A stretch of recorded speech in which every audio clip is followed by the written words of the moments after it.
We are born free. And we will die free. The time in between, though, that's complicated. In that time, governments, institutions, and our egos will limit our ability to find true freedom in this life. These are real stories of real people overcoming the odds, persevering in justice, and unlocking their potential. Welcome to Finding Freedom. Here's your host, John Odermatt.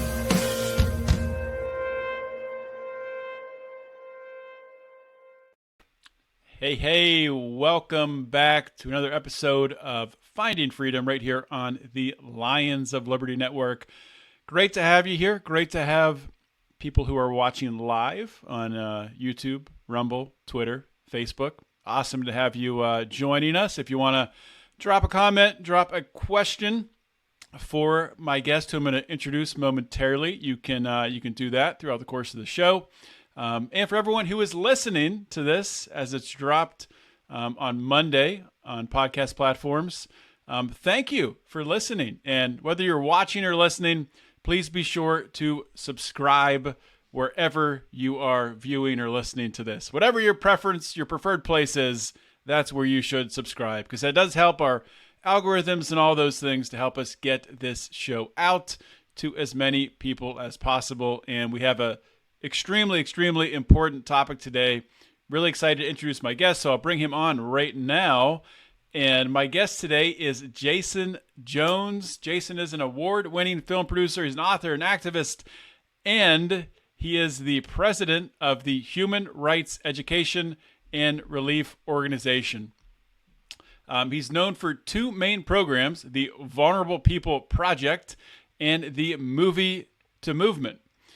In his new book, The Great Campaign Against the Great Reset, he lays out a full-scale campaign against the Great Reset to help equip you with the armor to protect and defend yourself, your loved ones, and all those vulnerable to the anti-human designs of global elites who have demonstrated a propensity to trample your basic human rights. And Jason is here, but right now he's looks like we just lost him. So we lost his connection. He will be right back. If you're watching the video,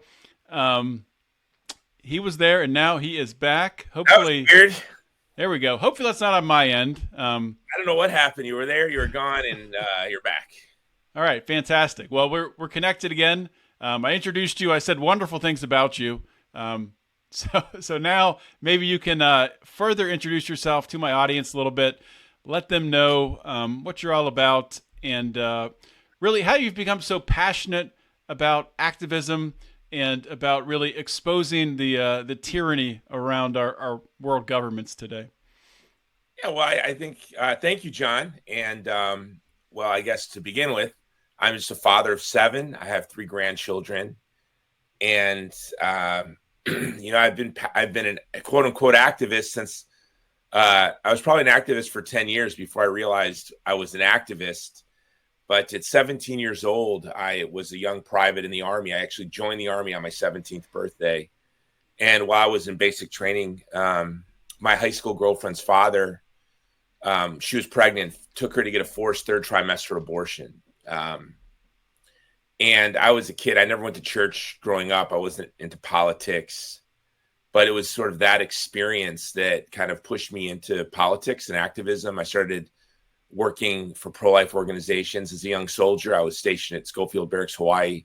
I started volunteering for Hawaii Right to Life and the local Republican Party.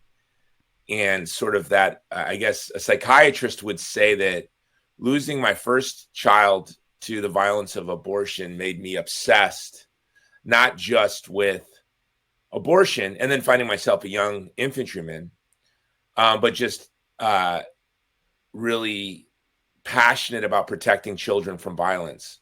Mm-hmm. And after the military, I went to the University of Hawaii, where I founded the Pro-Life Student Union and became chairman of the Young Americans for Freedom, actually started the University of Hawaii's YAF chapter, and then became chairman of the College Republicans. And after graduation, continued on, founded my organization over 20 years ago, the Human Rights Education and Relief Organization. We have 2 main programs. Our mission is very simple. protect the vulnerable from violence by promoting human dignity and inspiring solidarity. One of our programs is Movie to Movement. We produce movies, we market movies. We work on everything from short films, documentaries. We've had narrative feature films. I've won the Toronto Film Festival. One of our films won the NAACP Image Award. Pretty successful with films. And then, but our most of our work is the Vulnerable People Project, where we serve communities facing ethnic cleansing, genocide, and war. And yes, that's how I spend my time. Well, it's an impressive resume, and to be able to have such an impact in such a wide area. I mean, you're really the different activism campaigns that you have and the different ways you're impacting is pretty impressive.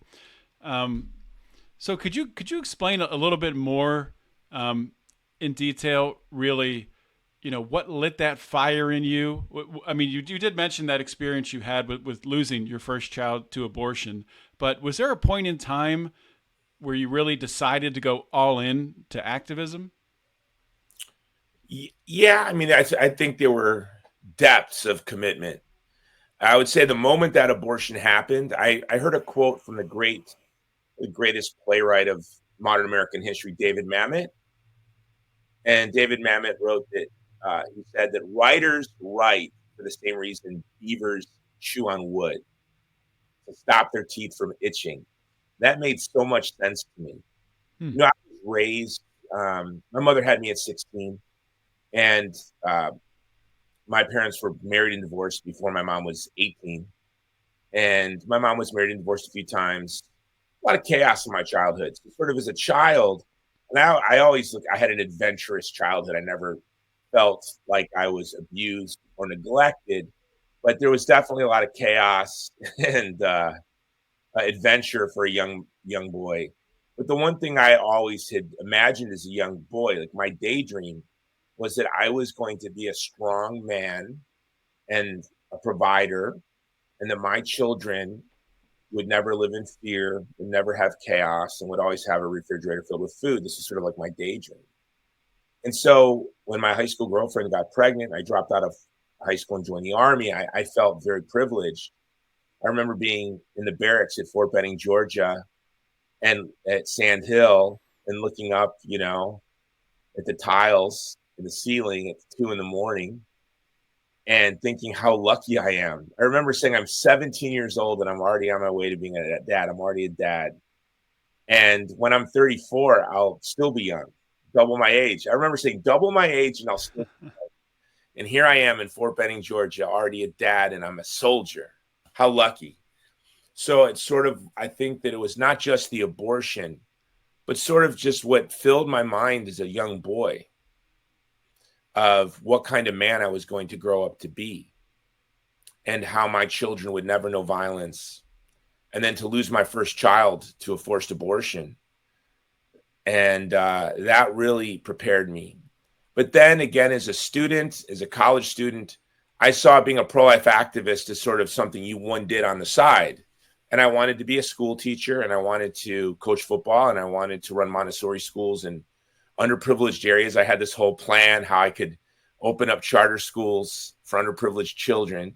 And of course, in my free time, volunteer for pro-life organizations to that commitment. But as my college career unfolded, I looked to film and the power of media to change culture. And I began to study. I was at the University of Hawaii, and I had a great professor, Dr. Kate Joe, who was a survivor of the Cultural Revolution and was forced to be an implementer of the one-child policy in factories in China. And there was a great professor, Dr. Rummel, who wrote, you probably know his book, it's quite famous. It's called Death by Government. It's sort of like, it's sort of the standard text on genocide and democide in the 20th century. And he was a University of Hawaii professor. So I was really influenced by the two of them. Sort of my commitment to protect women and children from the violence of abortion. I really saw it through the same lens as genocide and democide. And there was no organization that existed that linked abortion, genocide, democide, and war. And I wanted to found an organization that did just that. And that's what I did. And that's what I do. So And then in 2002, I was working on a political campaign for a good man, friend of mine to this day. But I wrote in my journal, and I have it around here somewhere, in my journals where I keep up here. And I wrote in my journal in 2002 that probably I'm going to slow down working on political campaigns, slow down working for other NGOs. And I must do what I've said I was going to do in college. This was in 2002. I need to found this organization. And I put in there that I want my life to be an objective symbol of human dignity. And I want to order my life in the service of the vulnerable. And I founded this organization. And our original name at the time was the Campaign for Human Rights and Dignity. CHERD isn't the best acronym. And in 2004, we changed our name to the Human Rights Education and Relief Organization, HERO. Okay. So you're a man of faith. How does your faith influence and inform your activism for helping vulnerable people? You know, I began all this as an atheist. I was an atheist, wasn't raised with any religion. My high school girlfriend's father was a very prominent Christian. And so growing up with no faith and having a mother and a grandfather who were very skeptical of religion, then having my high school girlfriend's father who was a very prominent Christian do this, I will say that I became militantly anti-Christian. So I was a pro-life, young, conservative atheist. And that's a rare thing. It was strange. Yeah, I was unusual. And I was really influenced by the writings of the atheist Russian philosopher Ayn Rand. She wrote The Fountainhead, and Atlas Shrugged. So I was a Randian. But what happened was I really was perplexed. You know, Ayn Rand would always talk about how human dignity is axiomatic. Human rights are axiomatic. They're self-evident, which is true. Our founding fathers said so in the Declaration of Independence. And that's a true statement. But that really doesn't explain the source of our dignity. And I was really addled by that as an atheist. By God's grace, right around the time I was wrapping up college, I had two great professors my last semester. I read Sartre, Nietzsche, Freud.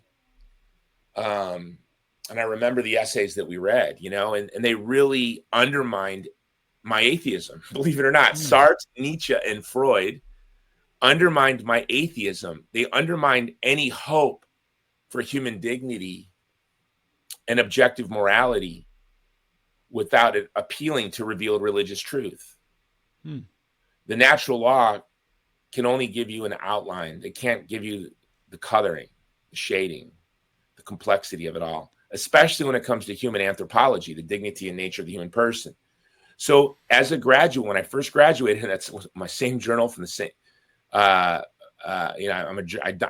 want to keep a journal. I put in there that one of my three goals after graduating was to develop an atheist anthropology that explains what we see as self-evident human dignity. But it was really Sartre that helped me realize that what we see as self-evident human dignity is the Christian vision of the human person. And that vision of the human person took centuries to really comprehend, centuries and centuries of theologians and philosophers grappling with the word persona, person, three persons of the Trinity. It was really the debate around the Trinity that helped define the Christian understanding of the human person. The second person of the Trinity, homoousios, then the second person of the Trinity becomes man. What does this mean about God? What does this mean about you and me? And at the same time, I was writing an atheist manifesto called Generation X Manifesto. It's like a libertarian. I thought it was going to make me rich and famous and popular. But I was writing this book, and I was at a used bookstore. So Nietzsche and Freud were undermining my atheism and Sartre.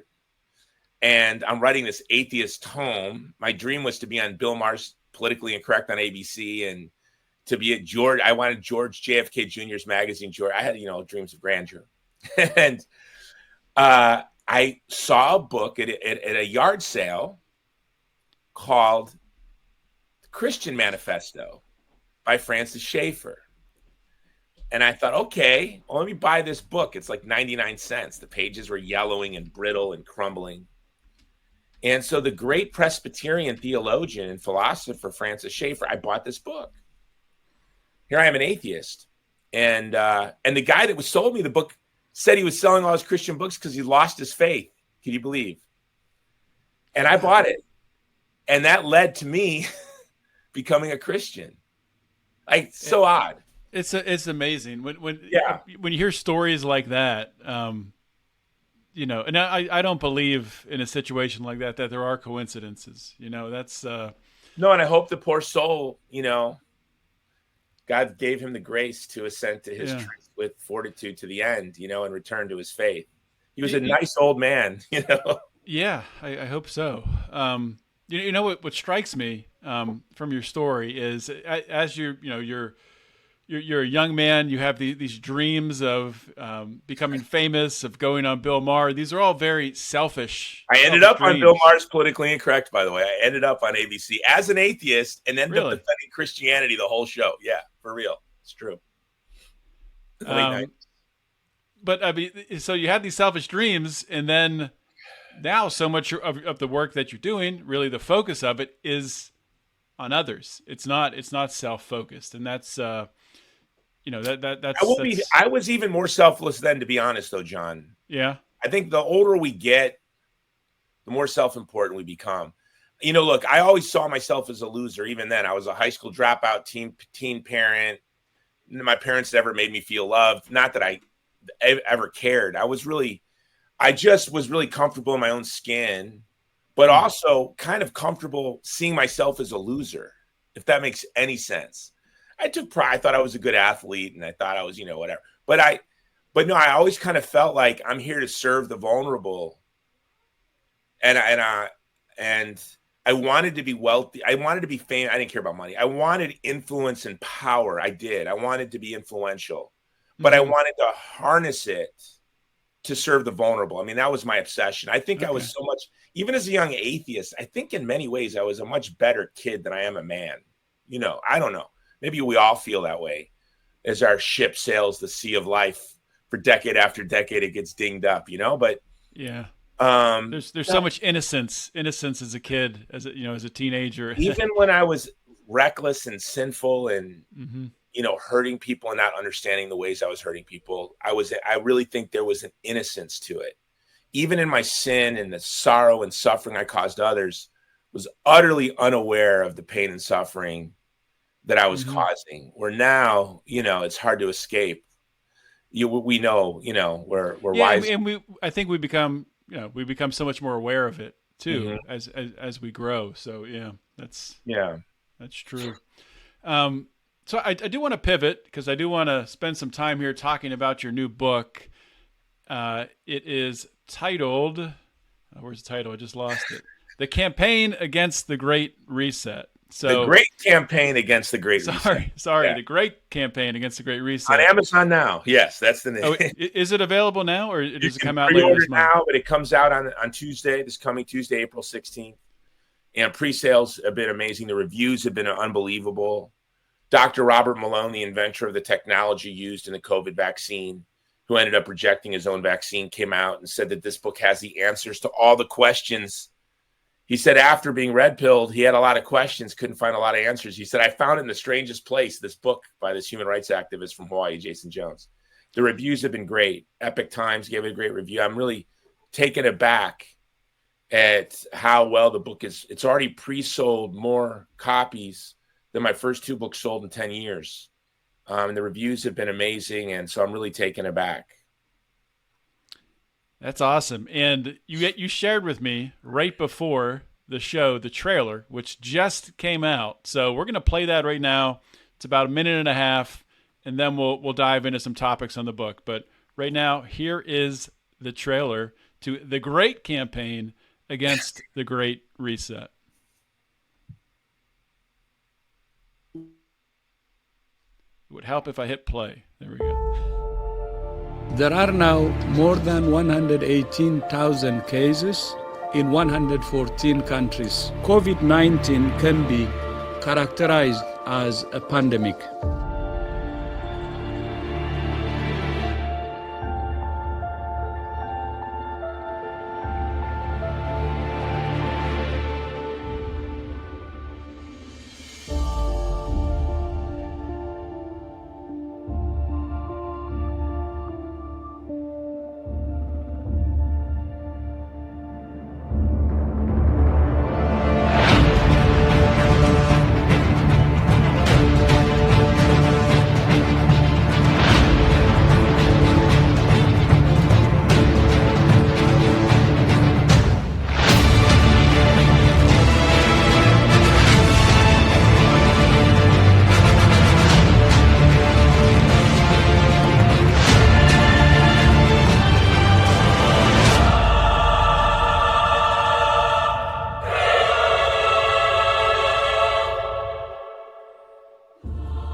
Well, I like a lot of things about that. I like that the book you're pointing out really how this happened, and then providing how do we solve it? How do we turn this ship around? So, if you could start off just by sharing, why write this book? What inspired you to do this? You're a mute right now. What I love, thank you, John. What I love about podcasts, we're so blessed. Like I hate Twitter. I hate social media. I really do. But what I love about podcasts is you can give really honest answers to questions. And so, why did I write this book, or why do people write books? Initially, I run an organization, the Vulnerable People Project, and I signed a contract to write a book for Sophia Press on my conversion to Christianity and my faith in God, called On Rocky Soil, a spiritual autobiography of a man you may not meet in heaven. And it's coming out next year. The week I signed the contract, Afghanistan collapsed, and my organization was on the front line, and I was leading it, of evacuating our former Afghan allies from Afghanistan. And I thought that was going to take a month. So I signed the contract. I told the publisher, give me a month and I'll start working on the book. Well, long story short, I'm still working in Afghanistan. It's takes up most of my time. And we're the last Western organization working in Afghanistan. And we had a lot of death. We had a lot of loss. And it was very challenging. And my faith in God was not undermined, and I wasn't losing faith. But I would say, to use a philosophical, psychological term, I was struggling with acedia, became despondent, just kind of walking through the world, almost like a zombie, just trying to do my job. And the last thing I wanted to do is, I said to my publisher, God and I are not on talking terms right now. We're in the same car, going in the same direction, but I'm not talking to him. I'm asking him not to talk to me. I'm just thinking a lot.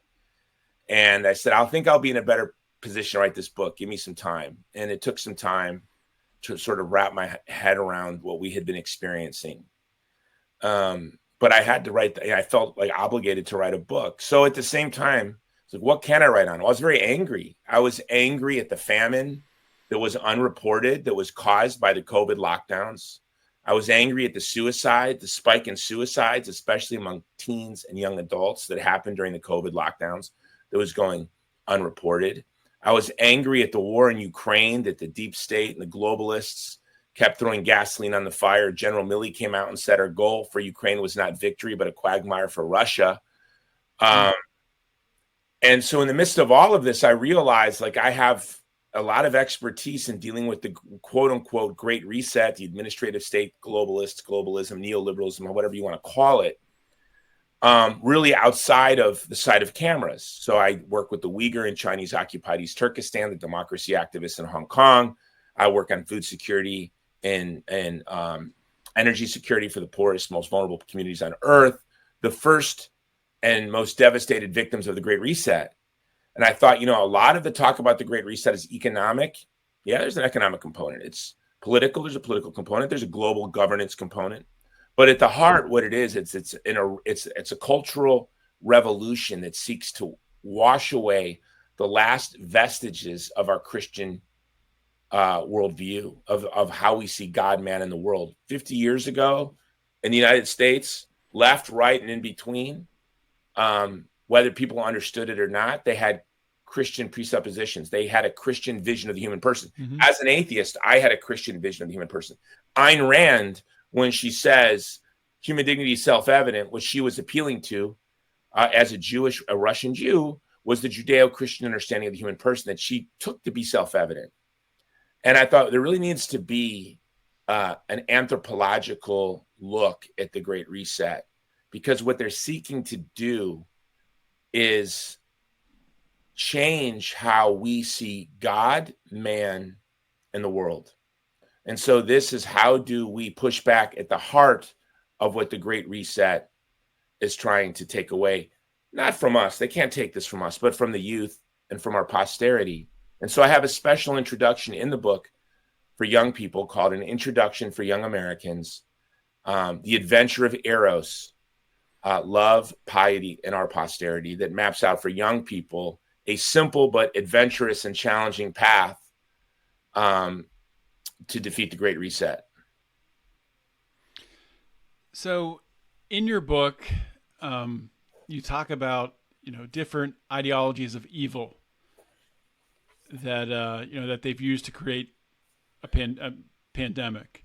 What are these ideologies? The 5 that I put in the book are victimism, transhumanism, anti-humanism, Gnosticism, and the climate cult. I'll start with sort of the linchpin of the quote unquote Great Reset, and that's victimism. If you look to see how the globalists or the administrative state seek to harness and power and control populations, even in the Great Reset's own documents, they talk about what they're trying to do is coerce and change how we live and think. They say it. Mm-hmm. Well, how are they going about doing that? It's through something that the French anthropologist René Girard coined in the 90s. He was very prescient. It's called victimism. And what is victimism?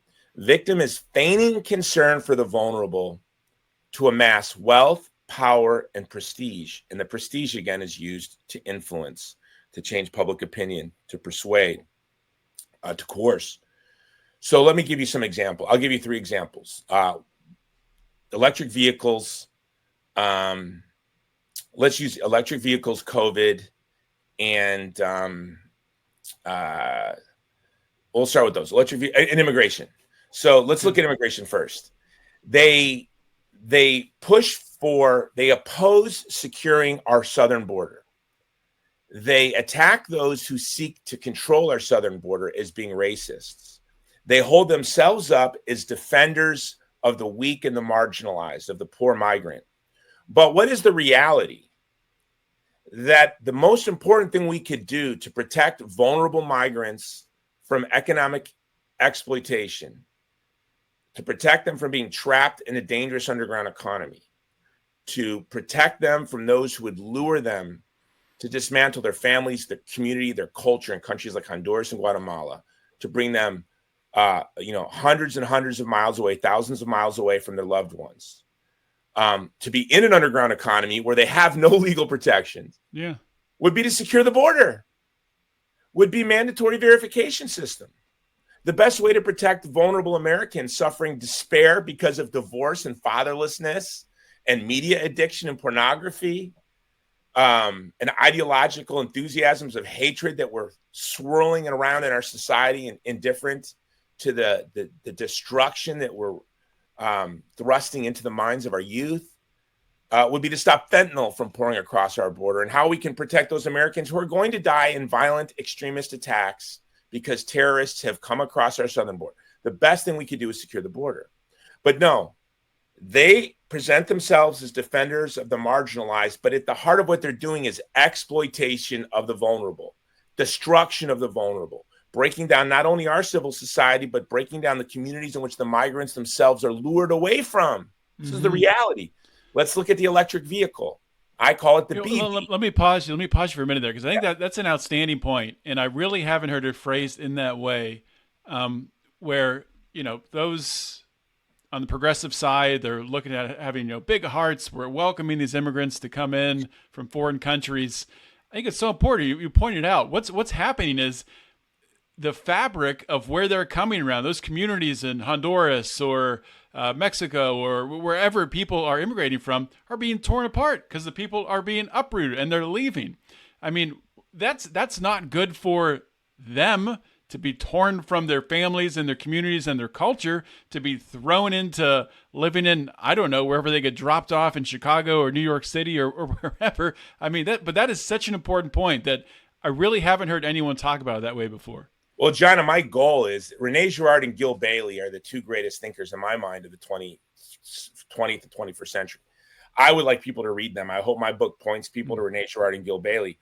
And I would love the word victimism to become part of, is used in conversation as often as, for example, the word gaslighting is used, because victimism is just the heart of everything that's abusing us today. And what is the key to not being lured into victimism is loving people more than you worry about being liked, and to authentically be concerned about migrants' exploitation. It takes a real love and concern for migrants and for our fellow Americans, a real love to say, you know what, I don't care what you call me. I'm going to advocate for policies that protect the weak and the marginalized, and I'm going to advocate for a secure border. Number two is the green vehicle, EV, they call them electric vehicles. We should call them BVs, blood vehicles. I mean, the most disgusting thing that you will see in your life today when you go around town, the most repulsive thing that you will see is an electric vehicle. Electric vehicles are reprehensible. They're repulsive. And let me explain to you why. First of all, they're devastating to the environment. They're devastating to the environment. Most pollution from cars comes today not from the exhaust pipe, not from exhaust emissions, but from the tires. And because the electric vehicle tire the batteries are so heavy, the tires of EVs are 30% larger. So these particulates are going, and the cars are so heavy. So these particulates are going into the air. They greatly outpace any advantage we get from not putting plant food, because that's what carbon dioxide is, plant food into the air. But look at the harvesting of cobalt and lithium on the environments in Africa and Central and South America. But that's minor. The environmental and human health problems with the electric vehicles is minor. The real problem is the human rights catastrophe that is the electric vehicle. Because Google image search, cobalt, Congo, and every electric vehicle has cobalt in it from Congo. And the cobalt is harvested by children digging by hand. And in the trailer for my book, you saw a child, an African child, with a big heavy bag of cobalt on his shoulders, fling it to the ground. That's where your EV was born. But of course, the poor soul, someone's watching this right now going, mercy me. They're huffing and puffing and yelling at me and saying I'm thinking I'm crazy and snickering and laughing. And I hope you do some research. And I'm not upset with you, folks. You thought you were doing something good for your children and for the posterity. You really, really did. You were duped by victimists who despise the internal combustion engine, despise energy security.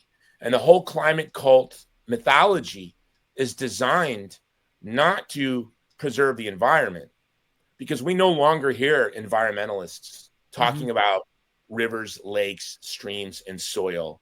It's an obsession with carbon dioxide. I mean, it's bizarre to me. It's about controlling energy and controlling movement of people and populations in the future. Exactly. But of course, they're not going to say that. They're not going to say, regardless to the fact that we need child slave labor and we're destroying the rivers and lakes and streams in Peru, don't worry about that, guys. And don't worry about the pollution coming from your tires. We just really want to control the global energy supply, and we want to know where you're going, and we don't want you to go too far. Okay. So once you understand, and let's look at COVID policy. I mean, the greatest famine since World War II was in the wake of COVID policy. I wrote an article in April of 2020 called Flatten the Hunger Curve, where I criticized the WHO's China lockdown model. The WHO got their lockdown model from China. They implemented it. Our governors, mayors, chiefs of police, and sheriffs, most of them, did what they were told to do by a distant, unelected bureaucracy, the WHO, and we saw this catastrophic lockdown. Well, what the lockdowns did, and it was especially devastating in countries like Kenya, for example, that had a brutal fine and even jail time. So farmers only worked half a day to make sure that they could get home before the curfew ended. Okay. The global reduction in food production, processing, and distribution led to a devastating famine. Of course, this wasn't reported in the press. What they did talk a lot about was Zoom fatigue. I remember being in an airport wearing my mask, and I saw on in one of the airport stores a turnstile with magazines. There was the Atlantic, the New Yorker, and another magazine. All three magazines' covers were on Zoom fatigue. Now, I definitely had Zoom fatigue. John, you probably had Zoom fatigue. We were all sick of Zoom. I think I have Zoom fatigue right now, to be honest with you. Am I boring you? No, I'm not. I've just had meetings. I've been on Zoom all day. I know. Nothing against you. I'm teasing, John. I'm teasing. So, but okay, we have Zoom fatigue. We're starving people to death. But But they were calling you a grandma killer if you oppose the lockdown. I'm the first American, by the way, John. I don't know if you know this. I'm the first American arrested leading an anti-COVID lockdown. Okay. Really? And I was, you can see it on band.video. And I'm laughing and smiling as I'm handcuffed. And I'm telling the police that they're bringing shame on their family and they're making me a hero for generations to come. And I'm honored to be handcuffed. You know, it was a joke to me. So you understood it right away. What was this, in like April of 2020 or sometime around in there? Yeah, it was in April. I actually, in February of 2020, if I say this, you may remember, a lot of people remember this. I accidentally launched something called the Film Your Hospital movement. I was in February, end of February, I had flown home from Washington, D.C. I was at a meeting where there were people who got COVID. My mother-in-law, although she looks 35, is in her 70s. And she lived with us. I lived in Hawaii. I said to my wife, bring my pickup truck, a new book I just ordered that came in the mail, and my reading glasses, because I lost my reading glasses, as I always do.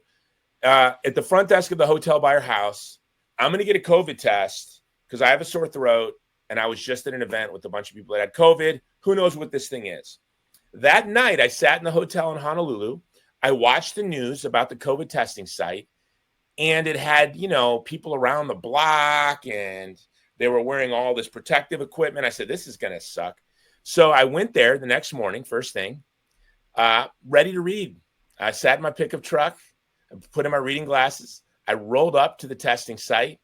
There was nobody there. There was a lady at a table. There was no line. I walked up to her. She was wearing no protective equipment. I filled out the clipboard. I had 4 of the 5 symptoms. I actually had 5 of the 5 symptoms they asked me for, but I didn't know I had a fever. I put I didn't. I ended up going to the hospital to get tested. I'll get to that point where I found I had a fever. Didn't have COVID, just had the flu. But the lady wouldn't test me because she said I only had 4 of the 5 symptoms. Wow. So I took a picture of the card and I sent it to my friend Tulsi Gabbard. Tulsi tweeted it, like my card, and she posted it like, why wouldn't you test my friend at these testing sites? So then, but as she didn't test me, a lady comes, an elderly Hawaiian woman, eyes were like shut, nose was just dripping.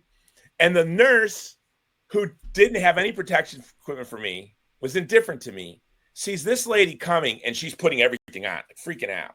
She's like, go away, I won't test you. So now I'm mad. And you can see this on Alex Jones's Bandad video too. I filmed it. Okay, I'm filming it. And I'm like, lady, I wasn't mad she wouldn't test me, but this elderly Hawaiian woman, you need to test. I'm like, you're a testing site. She's like, well, she's too sick. She needs to go to the hospital. I'm like, I only had 4 of the 5 symptoms. I need to go get a hospital to get tested. Why are you here? Yeah. This is a scam. And where's the line I saw on the news? And then other people got smart and they looked at the video and they noticed that it was a loop. And they were just the reporters and the production staff in the cars themselves. There was no flipping line. It was a joke, an utter and absolute fraud. So I'm filming it. The manager of the thing comes out, literally hits me. The police are threatening to arrest me. I'm like, arrest me. Like, I just don't care. What is the game you're playing? Now, at the time, I was not a COVID skeptic. I was a COVID curious. Like, I might be sick. I should get tested. But I'm just kind of like, what's going on here? So that was sort of my first curiosity. And that's when I started doing like Alex Jones and all these shows started having me on, going, what did you witness and what was going on? So then but my big concern was even the event that I held, which led to me being arrested. I was on the cover of Drudge Report in handcuffs and on the cover of our paper, made my wife so proud. She said it was the first time she was proud of me. I said, is that all it takes, is being in handcuffs on the cover of the newspaper? I could have done that a long time ago. But my real concern, again, I run the Vulnerable People Project. It was famine. It was famine in Africa. It was famine in Central Asia. I was thinking about the people that were on the edge of hunger falling into hunger, the people on the edge of starvation falling into starvation. And that's exactly what happened. This is exactly what happened. And so when people think that the Great Reset rhetoric is conspiracy theory, it's not a conspiracy theory. They make videos where they tell you you're going to eat cricket meat and like it. They literally say you're going to own nothing and like it. Bill Gates says, no one's asked him about the math, that by 2030, we need to reduce the world's population to 500 million. This is insane. So if somebody tells me I'm going to own nothing and like it, I'm like, I own a lot of things now. Yeah. How do you plan on dispossessing me of this home? Very proud. I don't have a mortgage. I own it outright. How are you going to take this from me? My pickup truck I'm looking out the window at, I own it outright. I don't like having debt. How are you going to take my pickup truck from me? And by the way, where are these billions of people going? But look to Ukraine. It's only 6 years away. I mean, I can do a little math in my head. I don't know. Look to Ukraine. If you want to know how vicious these people are, you know, the UK, United States, NATO, kiboshed a peace agreement. Boris Johnson, kiboshed a peace. This is just fact. I've been to Ukraine. I've been to the war zone. You were there pretty recent. Were you? Was it this year when you were there? Yeah, I was there recently. Yeah, I was in the hospital. It was a former Soviet prison. Every room was filled with multiple young Ukrainian boys missing arms, legs, eyes, with their spouses and their children there, not to mention how many are dead. A generation of youth dead. We kiboshed it. Why? General Milley said why. Our interests are advanced not through a Ukrainian victory, but through Ukrainian quagmire. So if you want to know how vicious the globalists are, you have two great examples. Look to our Afghan allies, men who are my friends, their families, men who are my friends who I serve at the Vulnerable People Project, our former allies, falling from American planes. You remember this? 180,000 Afghan allies and their families that were promised visas, the Biden administration just skipped away. There's 1 million dead in Sudan we're anticipating this year. The media is not covering it. Does the media tell you about where the cobalt's coming from your EV? Why not? Because they don't care. They're victimists. They feign concern because they want power over you and they know you're good. They know we're good and decent. So when they say, wear your mask and take your experimental vaccine to protect grandma, we go, okay. Drive an electric vehicle because we want to leave our children and grandchildren a beautiful world. Okay. Support our regime change wars and our forever wars because, you know, peace, freedom, democracy. We're like, okay, we'll set the world on fire to save the world. You know, they sell this to us. And I just want to pause you there for a minute because it's such a great point and I think a lot of people miss this because, you know, you see someone on Twitter with a Ukraine flag in their bio and they say, you know, 7 times vaxxed and, you know, they're good people. Yeah, they are. They think they're doing well. They think they're doing the right thing. They want to help people. Yeah, they're pious. I was posting today because it's the anniversary of the shutdown this week, right? The first shutdown. So I was posting. My Facebook memories came up. You can see it on my Facebook page. One of them I put was, I'll pull it up now. I'll read it to you. But it said something like, resolved. In a year from now, this was 4 years ago, none of you are going to admit that you supported the lockdown. Yep. Number 2, none of you will admit that you were duped by QAnon. And 3, I'm going to remind you in a year when Facebook reminds me of this post. And I saw it today and I reshared it. So I got an email today from my friend who said, Jason, I have to admit you were right about COVID and I was wrong. Oh, wow. And that's rare to happen. Well, this is what she said. She said, in other news, Jason, I am enjoying your Instagram posts because I shared a bunch of these. I screenshotted from Facebook. I'll confess I was a sheep during the pandemic. And I responded, you were not a sheep. You were pious. And you were doing what the gods of the city told you because you care about your neighbor. I said, I'm a Jacobin for Jesus, and I want to behead the gods of the city. And my point from that is they're serving the wrong God. They're serving the God of this world. Yeah, and we're serving, and you know there are times when the gods of the city are right. You know, and we want public order and decency. We need to not always reject authority. You're a lion of liberty. You and I are predisposed. You know. I think you're quoting Thomas Paine. So if we were hanging out with the founding fathers, I joked that I'm a Jacobin for Jesus. I would have liked to said I would have been with George Mason or John Adams, more grounded, more thoughtful, more knowledgeable. I would have probably been more with Thomas Paine. Okay. And so no, these people, I've come to understand that it's quite, and when they get mad at us. So what ended up happening is when I was arrested, I was on a Hawaiian, in Hawaii, there's called Hungry Hawaiian. It's it's a really funny Instagram page. I hope someone clips this up and puts this up there. It's a really funny Instagram. It's a great Instagram page, but it's like people doing dumb things, stealing bicycles, getting in fights, or just embarrassing themselves. And I ended up being on there, being arrested, yelling at the police. And, people were really mad at me. And they were just, what it's like. And, for most people, probably very hurtful. But the nature of my work, I've weathered these storms before, But I'm just, people are like calling me, Howley, stupid Howley, blah, blah, blah. And my kids are mixed, and I don't care. But they're calling me all this. And they were very, very angry at me. And my friend's son called me, a Samoan kid, and he's like, Uncle, they would never say this about you to your face. They would never say this if they knew you. And I said, listen, a year from now, they're going to come back on this thread and go, oh, this Holly was right. Oh, bro, this Holly was right. I said, and the reason they're mad at me is they really think what I'm doing is hurting our community and is hurting our vulnerable elderly. And I am not upset with them at all. Nothing they say makes me mad. Everything they're saying about me comes from an impulse to protect our kapuna, comes from an instinct to protect our elderly. Unfortunately, I told my friend's son, I really believe what they're doing is undermining our elderly, undermining our poor, undermining people wrestling with mental illness. And of course, sadly, I was right and they were wrong. And it was because I knew not to trust these knuckleheads and they trusted them. So no, we have to understand that the people that, not the proponents of victimists, not the demagogues, but the people who are influenced by victimism. Victimism works because it plays on people's natural concern for the other. And those who are using it are playing on that concern for power.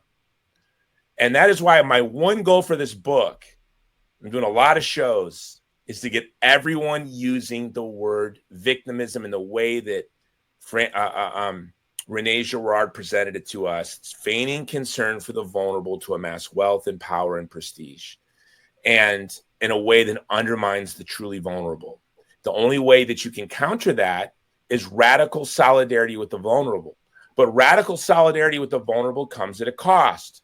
So, for example, during the COVID lockdowns, I am a prepper. Is that the word? I have a lot of food and a lot of water and a lot of things you need to protect your food and water. Yeah.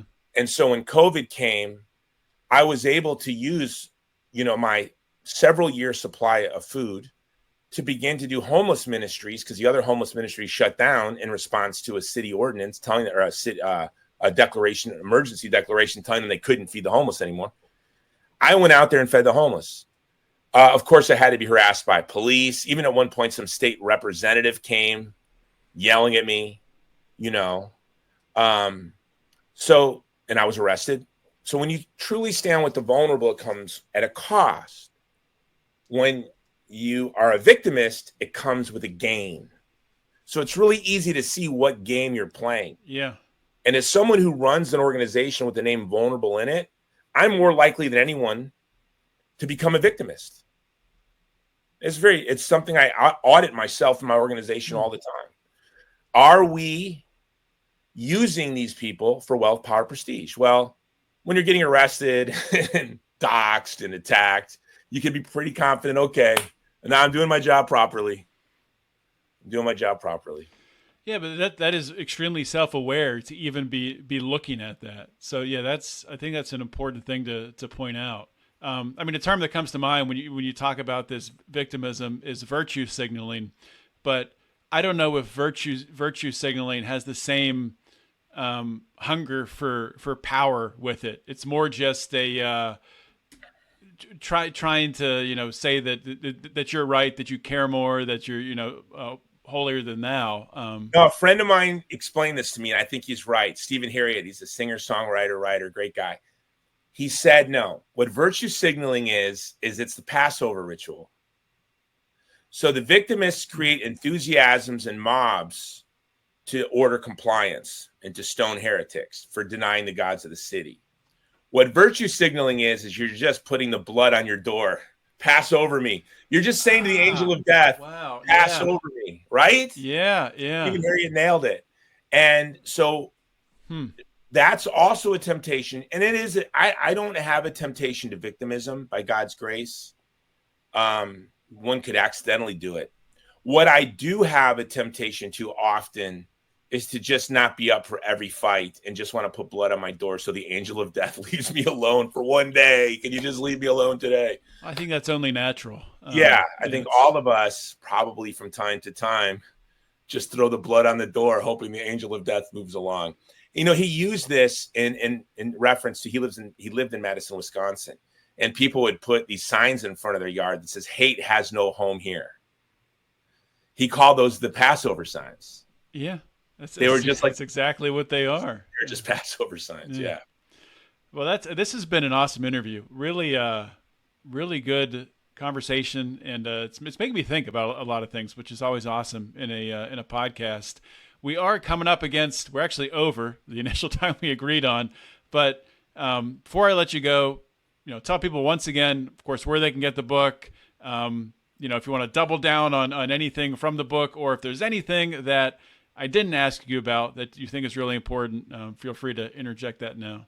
Yeah, I really appreciate you're a great host, John. I just want to say three things. So number one is please get this book, and get this book also for young people in your life. You can go to our website, thegreatcampaign.org, and order the book, or you can order it at Amazon or wherever, or your bookstore. We really think we have a chance at the New York Times bestseller list because pre-sales have been good. Bookstore sales really help on that. So I'll be calling all my relatives next week saying, hit your local store. But also, I would really like to ask everyone to join us at the Vulnerable People Project as we seek to serve the most vulnerable people in the world. And our website is thevulnerablepeopleproject.com. And then finally, I'd like to just kind of recap my adventure of Eros that I call young people to in a foreword I wrote just for them in the book, which is this: that what the Great Reset really hopes to rob from you is your vocation. And what is your vocation? We have a very simple mission statement. It is to love God and to love our neighbor. And the Great Reset is really about perverting and robbing you of your natural affections for which you were created to love. So the way out of the Great Reset is simple, but not easy. Eros love is the root of erotic love. When in Jewish scripture, when God language is used to express God's love for us, it's marital. When the Jews worship idols, they're adulterers, right? In the Song of Solomon, it is used as a metaphor of God's passionate love for us. And so the foundation of proper piety, which protects us from loving the gods of the city and obeying the gods of the city, is to love God. But the real seed of human practical piety, proper piety, is loving one's parents. So the foundation of a healthy life is loving God, loving your parents, preserving your moral imagination from pornography and all of the attractions that are pulling on you so that you can experience erotic love and marriage appropriately, so that you get married, have children, and order your life to serve the common good, your children and your posterity. This is the simple path. This is the path for young people out of the Great Reset. You could be involved in politics. You could be involved in finance and governance. And that's all fine. But you could also be a doctor or run a tow truck company or do whatever you want and still free yourself from the Great Reset by living a proper, beautiful, adventurous, loving life. And this young people, you've been robbed. You've been brutalized by technology. You've suffered in ways that no other generation in the history of the human family has suffered and struggled. And in many ways, you're also blessed and more privileged than any other generation in human history. So you just have to look at the situation you're in as an adventure, and it's an adventure of Eros. So be excited about it. An adventure that involves at the heart of it love, and romantic love is the best kind of adventure. And that's the adventure that you have before you. And that is the path to a humane, beautiful civilization. And it's not you, John, or me. It's the young folks who are watching who are going to be the ones that lead the human family out of this dystopian nightmare that the globalists are driving us toward. Yeah, you're exactly right. And believe it or not, I'm optimistic that the young people, the next generation, will help lead us out of this. And Jason, thank you for coming on the show and sharing. This is definitely an episode that I myself will be listening back to. Just awesome. A lot of knowledge bombs being dropped. So appreciate your time today and staying a little bit over for the interview. All right, my boys are patiently waiting outside. They want me to take them to the river. It's a beautiful day here in Texas, and my boys love the river. So they're going to go climb trees and swing on ropes and jump in the river and swim. So awesome. Go have fun. I'll talk to you later. Thanks, John. Bye. All right, great conversation today with Jason Jones. Everything that he talked about is linked to his book. I will put that on the show notes page at lionsofliberty.com. And one more request of you today. If you like this show, if you like what we're doing here at Lions of Liberty with my show, Finding Freedom, and Brian's show, Mean Age Daydream, please consider supporting us by becoming a patron, either at Locals or over at Patreon. You can just find our page by searching Lions of Liberty, and we would love to have you in the Lions of Liberty Pride. And that's about all I have for this week. I will see everyone next week. In the meantime, always remember to keep your head up and the fires of liberty burning.